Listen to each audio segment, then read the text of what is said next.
Swayam Prabha. Digital India. Educated India.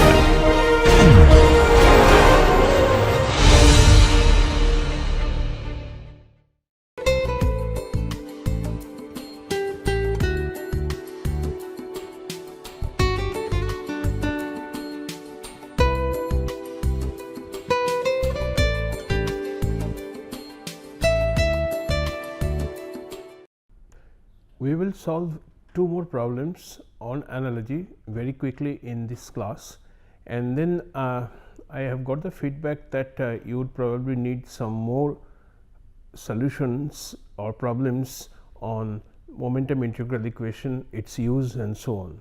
So, in the remaining one or two classes I am going to spend some time on the concepts that I have covered in momentum integral equation and its solution.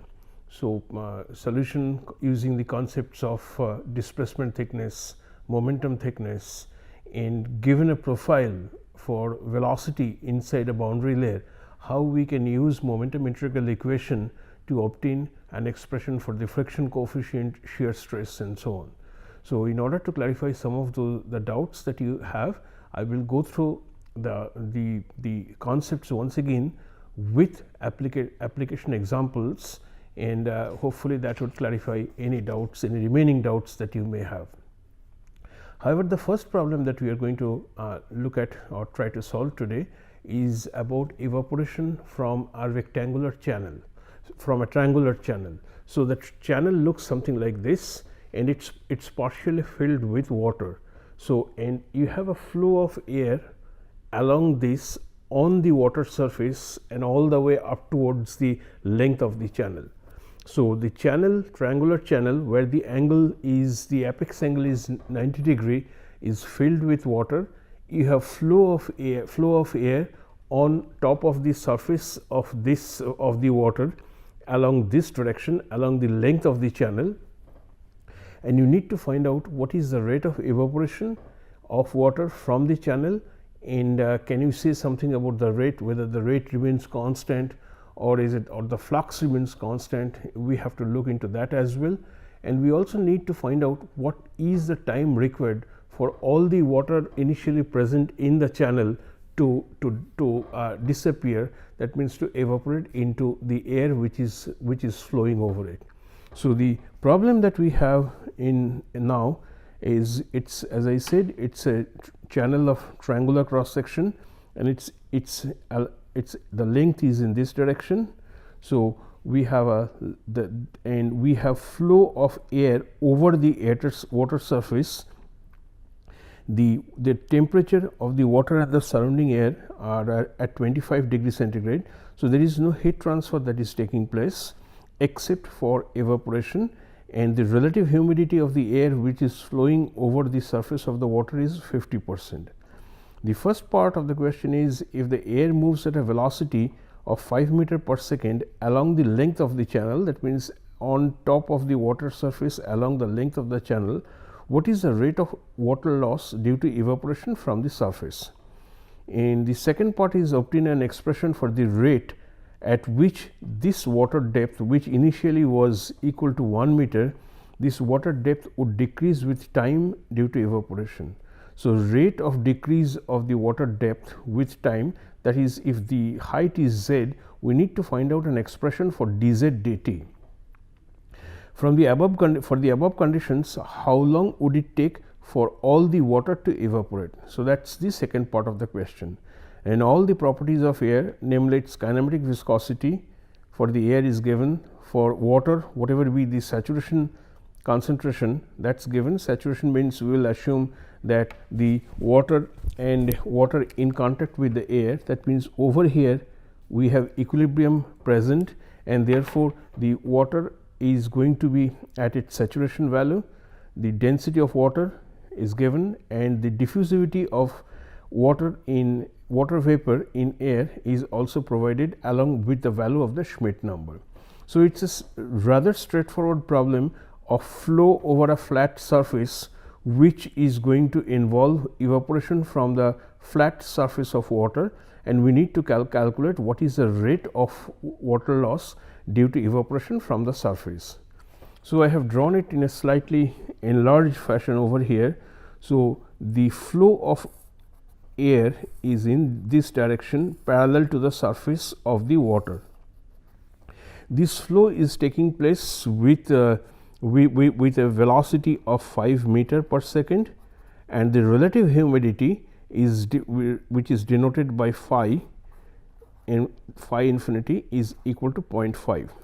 So, these are the conditions of the water which is flowing over the conditions of the air which are flowing over the water surface, and the initial height of water in the storage tanks, the triangular shaped triangular cross section storage tank, is given as 1 meter. So, we first need to find out what would be the expression for evaporation, and for expression for evaporation we know that the mass, the rate of mass leaving the surface of water by a phase change mechanism, in which then the water molecules then diffuse into the air having a relative humidity of equal to 0.5, is simply given by the convective mass transfer coefficient, the average value of the convective mass transfer coefficient. Average means entire length of the channel times whatever be the surface area of the water, and you understand that as the water starts to move with time, it will take this shape. So, with time the area available for the surface area available for mass transfer will keep on decreasing. So, you start with the highest surface area, and then with time this AS will fall, and we have to somehow express this AS in terms of the Z at that instant of time. So, we will do that, multiplied by rho A, whatever be its saturation value which is at the air water interface, minus whatever be the value, the mass concentration of it at a point far from the surface. So, over here it is assumed that the concentration here is going to be rho A sat, and over here it is going to be rho A infinity. So, at a point far from this water surface it is going to be rho A infinity. We know that this is the expression that we are going to use, but the first step in any problem of this type is to see what is going to be the regime of flow on the surface. Is it going to be laminar flow or turbulent flow, and most likely you would see that it is going to be in a mixed flow condition. So, to decide about the relation and or the correlation to be used to evaluate the value of the convective mass transfer coefficient, the first thing one should do is to calculate the value of Reynolds number. So, once the value of Reynolds number is known, you decide what is the regime of flow, and then you choose the relation corresponding to that regime. So, the first thing that I am going to do is find out what is the value of the Reynolds number. So, the Reynolds number value, in this case Reynolds number based on the entire length, is u infinity times L by nu, which is the kinematic viscosity of air, and u infinity is provided as 5 meter per second. The length is 25 meter, and the kinematic viscosity is given as, for the air, is given as 15.71 into 10 to the power minus 6 meter square per second. This has resulted in a Reynolds number of 7.96 into 10 to the power 6. Now, this clearly tells you the value of the Reynolds number that you have calculated clearly tells you that it is going to be in the mixed flow regime. So, it is definitely turbulent, and the value of Reynolds number is, since the value of Reynolds number is greater than 5 into 10 to the power 5. So, therefore, it is in the turbulent region, and it definitely, it obviously it starts as laminar flow, and then on some point on the surface along the length of the channel it changes from laminar to turbulent. So, in order to obtain the average value of the mass transfer coefficient, average value of the convective mass transfer coefficient, one should use the relation corresponding to mixed flow over a flat surface. So, I am going to use the mixed flow correlation in order to evaluate H bar m. The relation that we know is a Sherrod number based on length. the average Sherwood number is simply 0.037, that is the constant which we have in the relation. Then Reynolds number, which is 10 to the power 6 to the power 4 by 5 minus 871, this is another constant.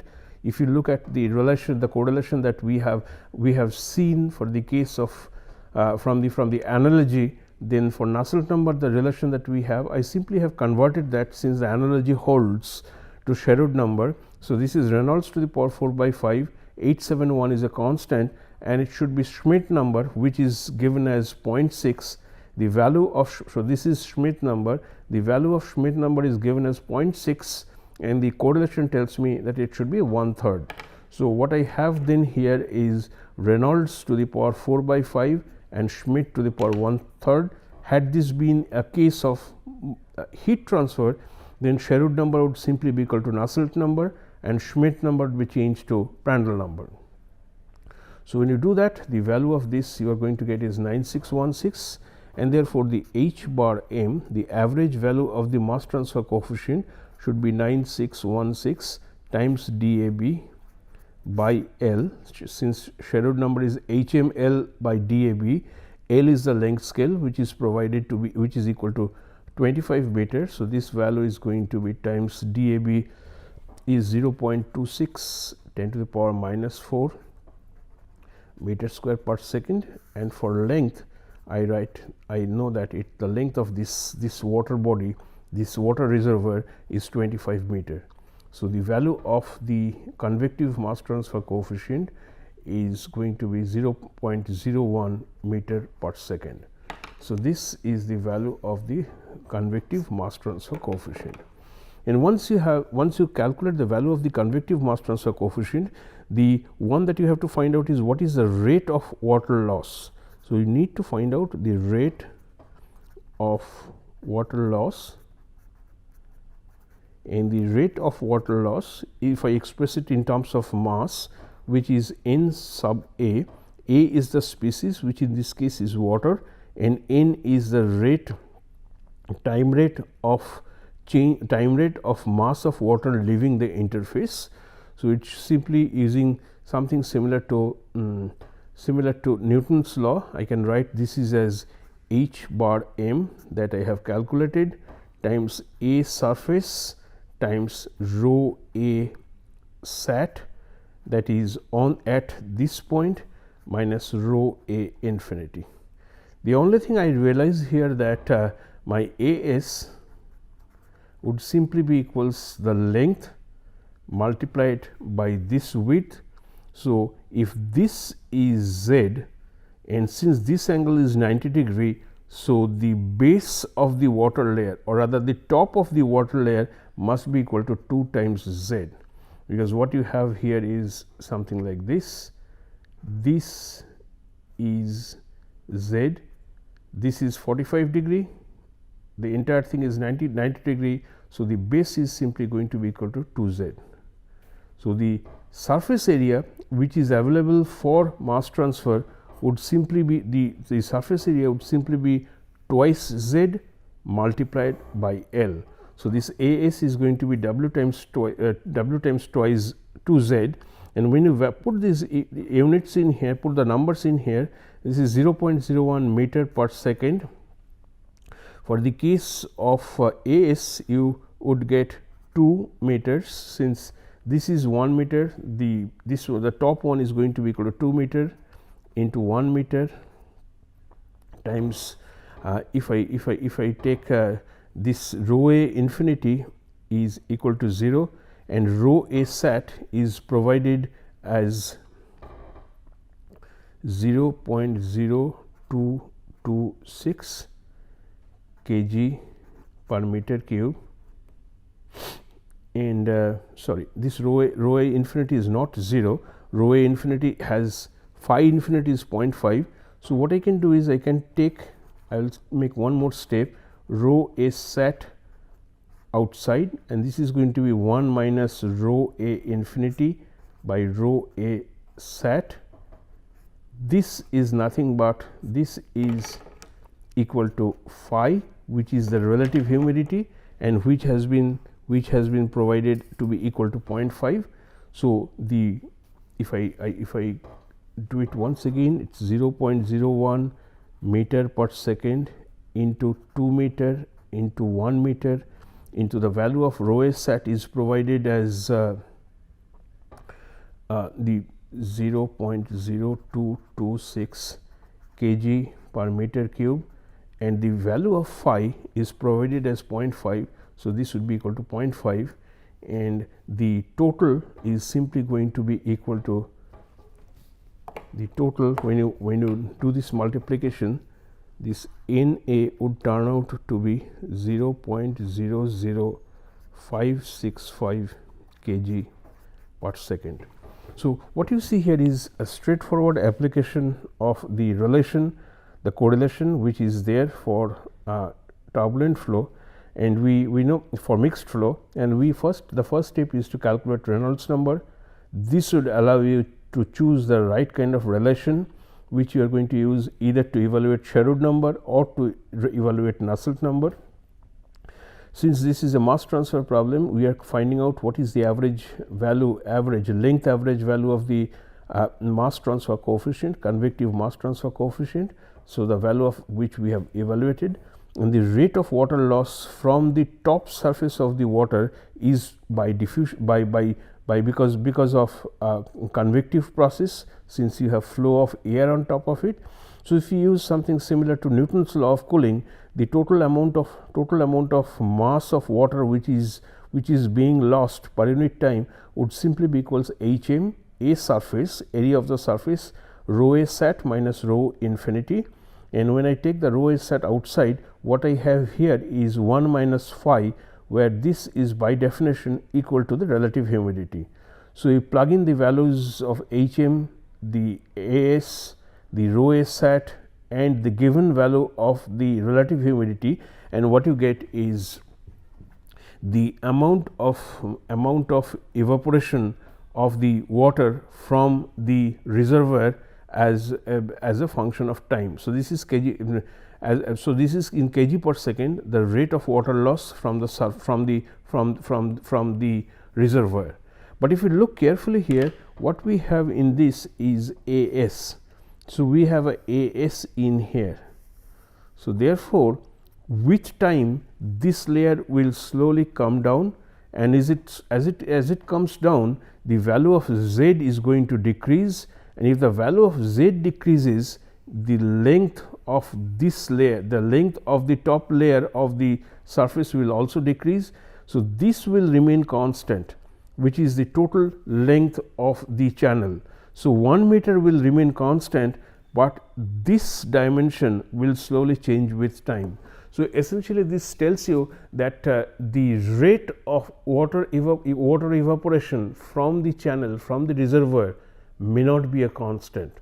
It will depend on what is the depth of water at that instant of time, and that would give you the rate at the instantaneous rate of water loss from the surface. But what happens to the flux? Is the flux going to be constant? So, if you look again at this expression, the flux is nothing but N A, which is the rate divided by the area. So, if you divide it by the area, then what your expression would simply be equal to H m times rho a sat minus rho a infinity. So, the flux expression will not contain any surface area. So, since the flux expression does not contain any surface area, and the value of H bar m, the length average convective mass transfer coefficient, and the concentration difference, these two parameters will remain unchanged during the evaporation process. What it tells you is that the flux, the water flux, the evaporative water flux is a constant, but since the surface area is changing with evaporation, the rate, the total rate of water which is going from the liquid to the vapor phase, that will vary. So, the rate in kg per second will change, but the flux in kg per meter square second will not change. So, that is something which we can clearly see from this expression, and now we are in a position to do the second part of it. The second part tells us the second part tells us that what we need to find out is an expression for dz dt, that is how the depth of the water contained in the tank contained in the tank decreases with time, and what is the time, how long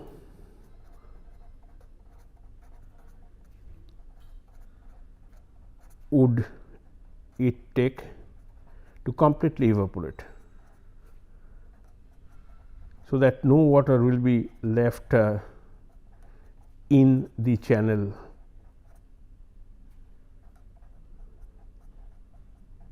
So, this is something which we have to find out. So, in order to do that, first think of the surface. So, this is my control volume, this control volume of water, and what you are going to have here from is N A, the amount of water which is leaving the surface of it, and which as a result should change the amount of water which is stored into it. Also, the total volume of the channel, which I denote by V, would simply be from geometry z square times L, where this is Z, this angle is 90 degree, and the length of the channel is L.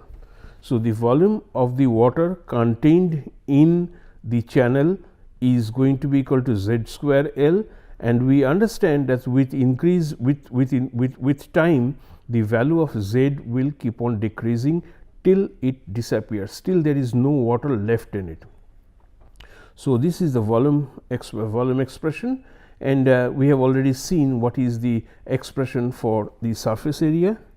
Surface area would be simply twice z times L. Okay. So, the surface area would simply be equals twice z into L, where z is the height of the liquid at any given point of time. So, these are the two expressions which you would keep in mind. So, if we perform a mass balance,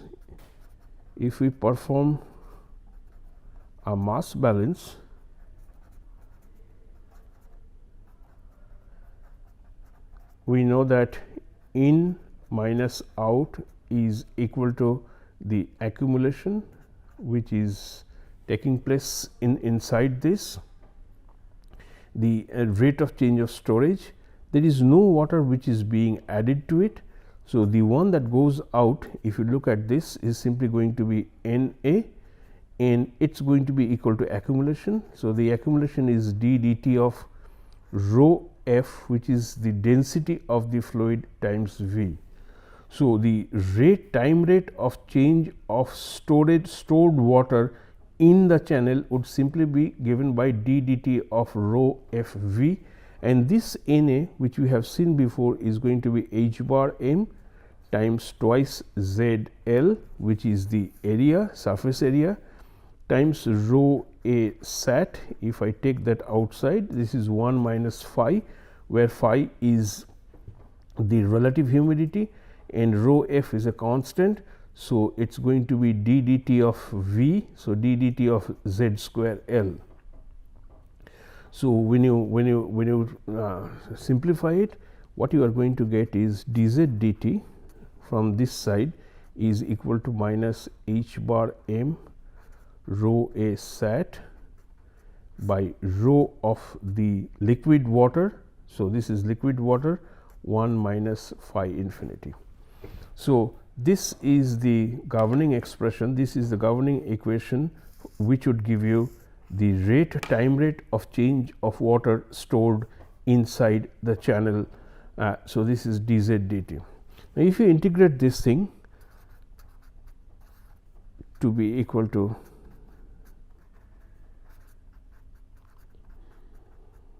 this is the density of liquid water 1 minus phi infinity, which is the relative humidity, and integrate it from 0 to t. So, it starts with a value equal to z, and in order for it to completely dry, its its value of z is going to be 0, and let us say that this is going to take place over a time t. So, the first part of the problem dz dt we have obtained in here. I would also like you to take a look at dz dt based on what we have decided, what we have seen. The dz dt expression does not contain any z. It contains only constants h bar m, h bar m, rho of the flow, rho of liquid water, phi the relative humidity, and so on. So, even though z is not a constant, since the area available for evaporation changes with time, but dz dt is a constant. So, the rate changes, but the rate of decrease of the water level will remain a constant as suggested by the expression of dz dt here. So, everything here is a constant. So, I integrate it in order to obtain what is the time required for all the water to vanish, and therefore, this is the expression. And what you can do then is you find out what is the time required. The time required would simply be equal z times rho f by h bar m rho a sat times 1 minus phi infinity, and when you plug in the values, all the values in here. So, z start with 1 meter, the rho f is 997 kg per meter cube, the h bar m which we have calculated to be equals 0.01 meter per second, the value of rho a sat is 0.0226 kg per meter cube, and this is simply 1 minus 0.5. So, this t that you would finally get as the answer to the problem is equal to 8.82 into 10 to the power 6 seconds, which is roughly equal to 102 days. So, in order to evaporate water present in the channel whose initial depth was 1 meter, it would require, for the flow conditions stated here, approximately 100 days, 102 days to evaporate completely. And so, what we have seen the steps that one has to do in order to solve such a problem. The first step is to find out Reynolds number, decide about the relation or the correlation to be used. Then you assume that at the liquid vapor liquid air interface, the air is going to be saturated with the water vapor. So, you take the value of rho a sat, the density, the concentration, the maximum saturation concentration of water present in the air at that condition to be the concentration at the liquid vapor interface. And you know what is the condition far from the interface if you know what is the relative humidity.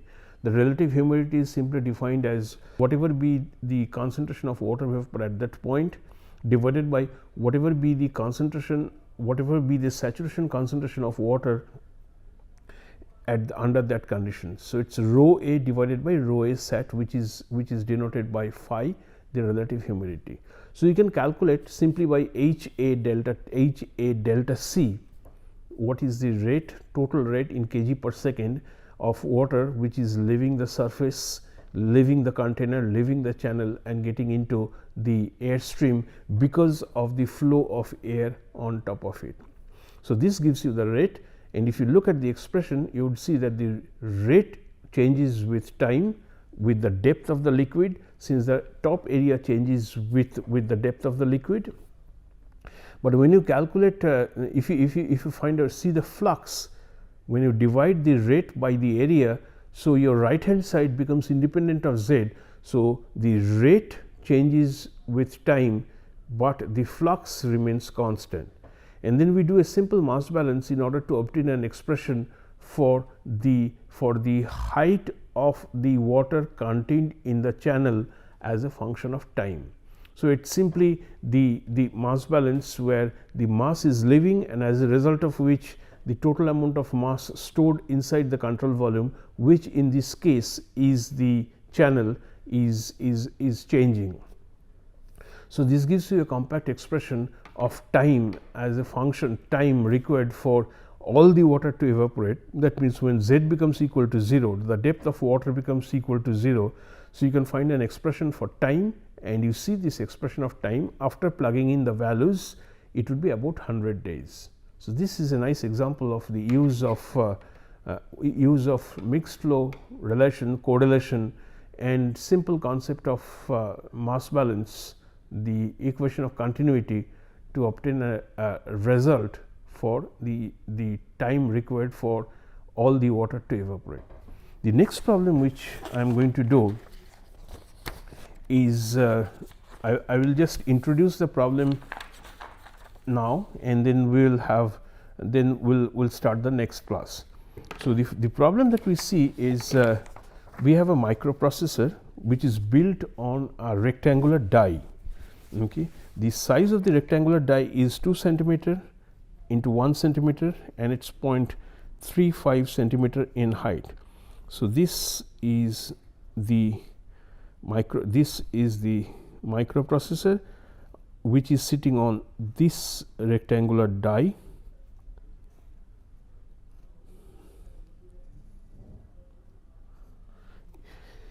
and the size of which is 2 centimeter, which is L. This is W to be equal to 1 centimeter, and the height H is equal to 0.35 centimeter.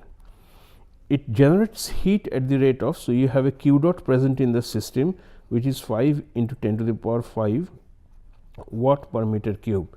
So, it's heat generation per unit volume. The chip is to be cooled with air at 20 degrees centigrade, and the chip surface temperature cannot exceed 150 degrees centigrade. So, whatever be the case, the flow of cold air should keep the temperature within 150 degrees centigrade, 105 degrees centigrade, sorry. This is 105 degrees centigrade. So, what is going to be the velocity of air? The velocity of air over the surface, what should be the velocity of air? And should we orient it like this, where the flow is going to be along the 2 centimeter length, or the flow of air is going to be like this, in which case the flow is along the shorter side, parallel to the shorter side of the plate, in order to obtain maximum heat transfer rate. Okay. So, we need to find out the heat transfer, the Q that is leaving the surface as a result of flow, and the flow, is it going to be parallel to L or is it going to be parallel to W? So, the question is Q to be max, this V air, is it going to be parallel to L or V air is going to be parallel to W? So, that means, is the flow going to be in this direction or the flow is going to be in the other direction? So, based on the values of the kinematic viscosity, Prandtl number, and K, thermal conductivity of air given, we have to solve for this problem. So, we will do it in the next class.